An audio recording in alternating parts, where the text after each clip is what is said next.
Spitler of All Designs Equine, and today we're going to be making a log centerpiece.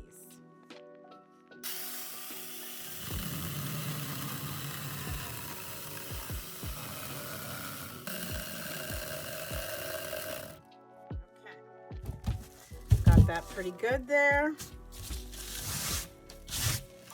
Got my little mini chainsaw, and I like to make my centerpieces about 28 inches long, a little over 2 feet. 2 feet is a little bit too small, believe it or not, because the flowers generally overtake it. So I cut previously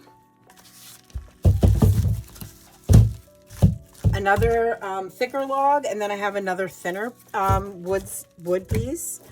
So I like to try to use 3 together unless I can find one that's maybe a little bit thicker.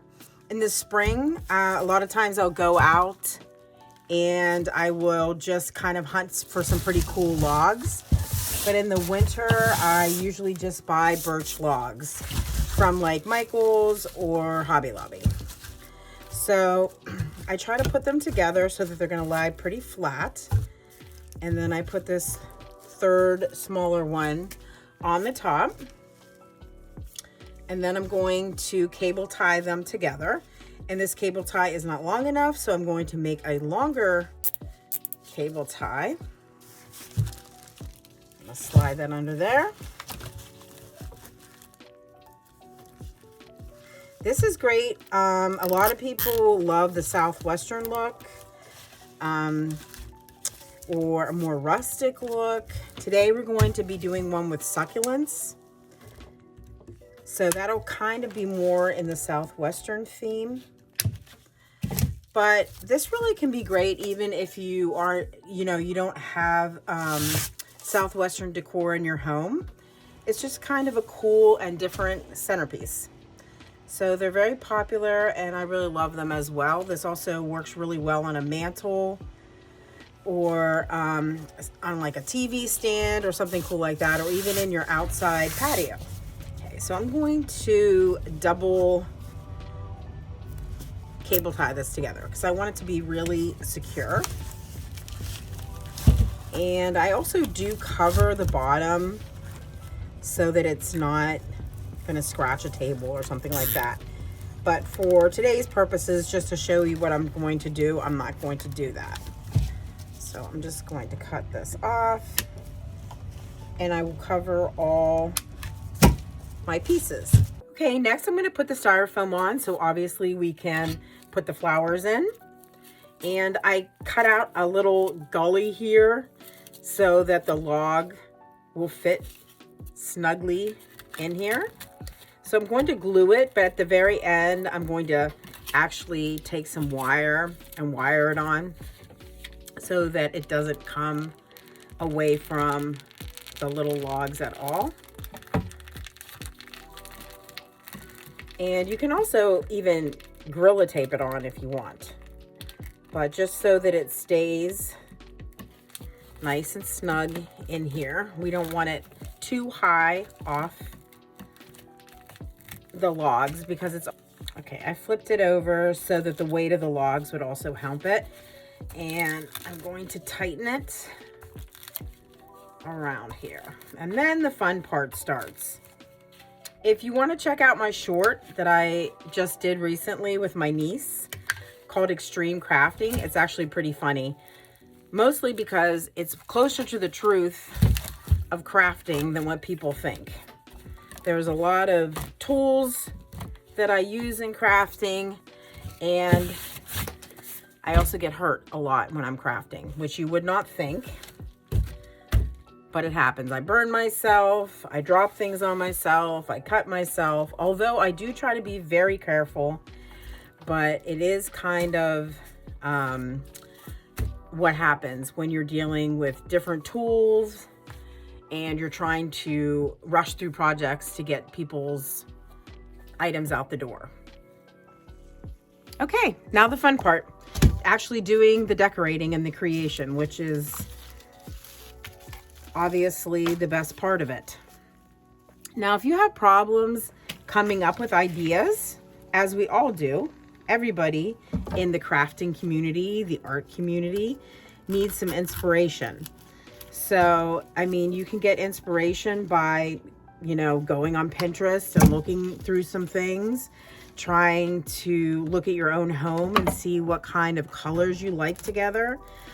There's lots of different ways to get inspired, and it can be through strange, you know, means. You can see something in a catalog, in a store, on the side of the road. It can be anything.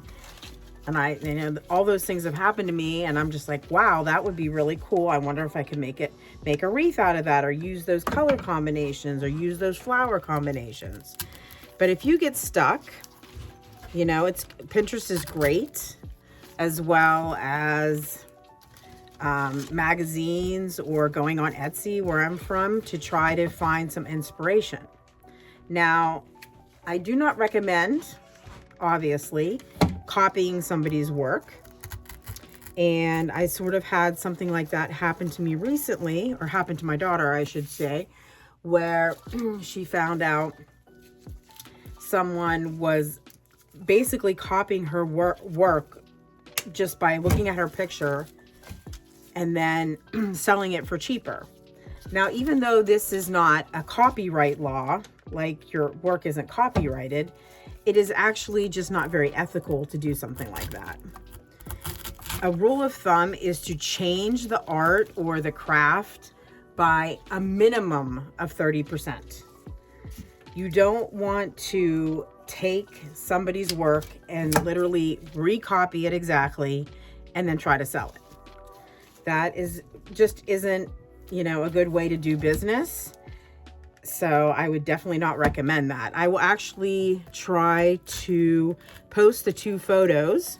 My daughter's shop is Catastrophe Treasure. She does cat wreaths, and she's having problems with a woman who is actually taking her wreaths, looking at the picture, and copying it completely, and then selling it for like $50 cheaper. Now, granted, it doesn't look quite as good, but it's definitely not her idea, and it isn't her work. So when trying to get inspiration, look for colors, find other people's work, and as I always say, try to make it 10 times better, but you need to change it. You do not want to copy somebody's work. It's just not a good business idea, and it's not like what you would like someone to do with your work. So you can definitely get inspiration, but don't copy somebody else's work. It's not nice. Basically, it's just not a nice thing to do. And you want to be creative and unique in your own way. And when you copy somebody's work, you're not being unique. But you can definitely get inspiration. And, you know, a lot of times how I get inspiration is just finding color combinations I like. And even though, like, I do like pastels, I do prefer like dusty, soft colors over pastels. So that's what made me think, well, this is going to be kind of like spring-like in a way, but it can also be more like an everyday centerpiece.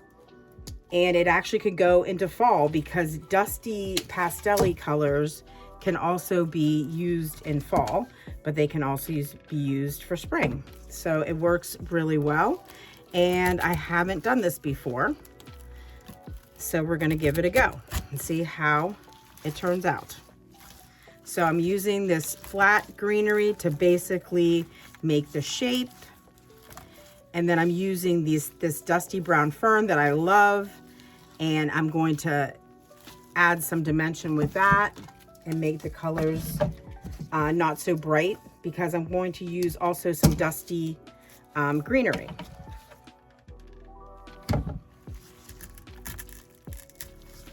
All right. Other places that I get ideas from are actually my clients or my customers, because they will have an idea of what they would like, and then they ask me to do it. And sometimes I'm thinking, wow, I don't know if that's gonna look good. But then lo and behold, it looks fantastic. So it gives me another jumping off point, which usually leads me down another rabbit hole. Rabbit holes are great. because if you do something you like, you can just, a creative mind generally just keeps going and going and going and thinking of ways to tweak and to do different things. So hopefully I never run out of ideas. I'm always trying to think of something cool and different. A lot of crafters on YouTube do just very basic wreaths, your simple grapevine wreath, and they add flowers to it, and they do the same thing week after week. And I try to do different things. To a lot of people have different tastes, different aesthetics. So what people might not like this because it's too rustic, while others might love it. So I try to change things up and try to reach a larger audience, or try to come up with unique ideas that no one else has thought of.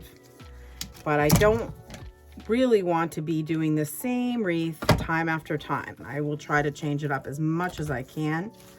And I do have probably 500 wreaths on my Etsy shop site, but I'm always trying to think of different ones or different ways to tweak some of the same things. So I kind of think I'm going to go with these succulents. We'll see how it looks. I might not even like it at the end, but I just got these succulents from Michael's, and they're very deserty looking, and I kind of love that. And it's kind of weird because if you really think about it, these logs with this greenery and this doesn't really necessarily go together, but I'm hoping it's still going to look cool.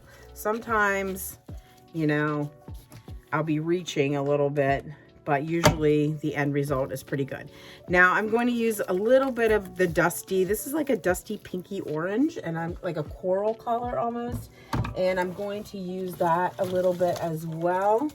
These are going to be soft colors, and these are going to be, I'm going to use some softer greenery yet. But this isn't like a classic succulent desert wreath. This is going to be a little bit different, but hopefully it turns out looking pretty cool. Like I said, I haven't done this before. I'm doing this for the first time, and hopefully it turns out good. Okay, so I'm going to use this dustier greenery, and I'm not 100% sure I'm going to use this big pink flower. I don't even know what kind of succulent this is, but I'll have to see. I'm just kind of doing this on the cuff, which always makes it a little harder because normally when I'm doing something new, I really have to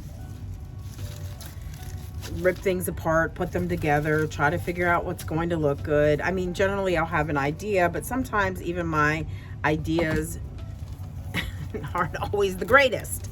So you just kind of have to work with it a little bit and be willing to take risks. If it doesn't look good, it's not the end of the world. You can rip it apart and start again. That's the great thing. Okay, I'm gonna use a little bit more greenery here as my base. And then I like this a lot. I really do. I think this is pretty cool.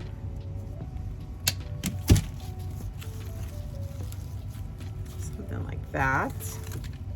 I do have a really cool log that I ordered. It's not really a log. It's some sandblasted grapevine. And I think I might be using that for my next video. It's definitely something cool. They use it a lot of times in terrariums or fish tanks or bearded dragon aquariums and stuff like that. But I thought it was really beautiful, so I think I'm going to make a centerpiece out of it. So that might be the next thing I do. We will see. It's a little bit of a trickier shape, so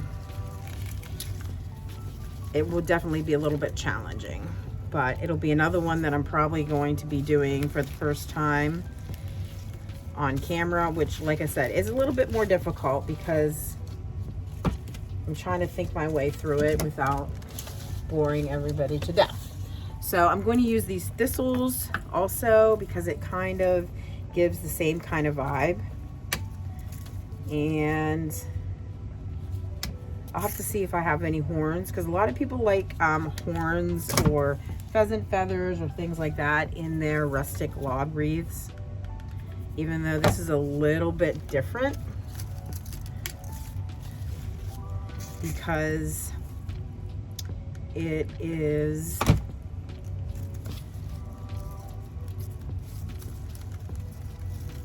kind of marrying a couple different looks together. But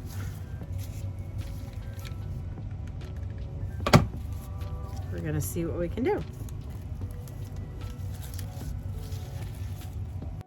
Once again, you can get these birch logs. You can buy them at Hobby Lobby or Michael's. They come in like an 8-foot piece. They're pretty big.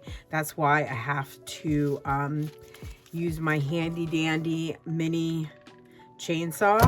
But you can go in the woods, and I used to just try to find pieces that were the right size, the right shape, because I didn't really have a mini chainsaw at the time.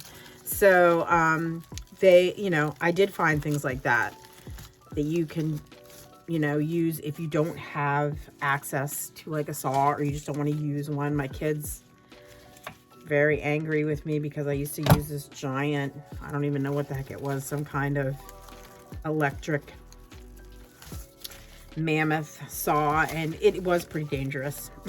So I got this mini chainsaw. It's a lot easier and it's not nearly as dangerous, which is definitely a good thing because that's really not my forte, but I've learned how to use it anyway. All right, so I don't know what anybody thinks about putting this big one in here. Maybe it will look good. I also have this one, which is smaller. So I'm going to just cut this and we're going to see what it looks like.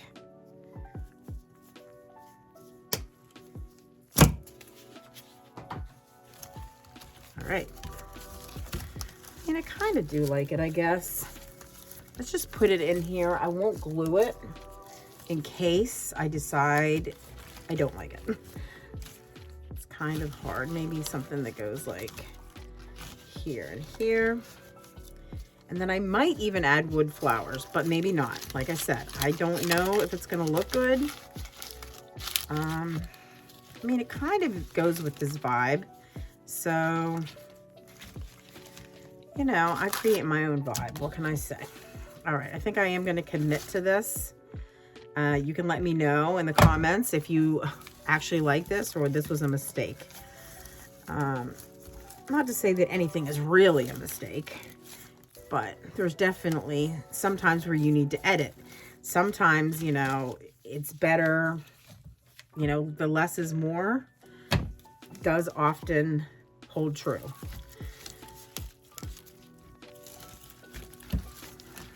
So, okay. I'm going to put that up there. And then we want this to kind of drape, to hide. I will go back at the end and like cover any styrofoam that's showing, and I will cover the base of the log so it doesn't scratch a table, and it's also you don't see like wire or cable ties or anything like that. Okay, so I'm definitely going to tweak this more, but I'm just going to show you a few other things that we can do. I think I'm going to nestle this in here. Wood flowers. I love wood flowers. They're just beautiful and they're natural and they can go with everything.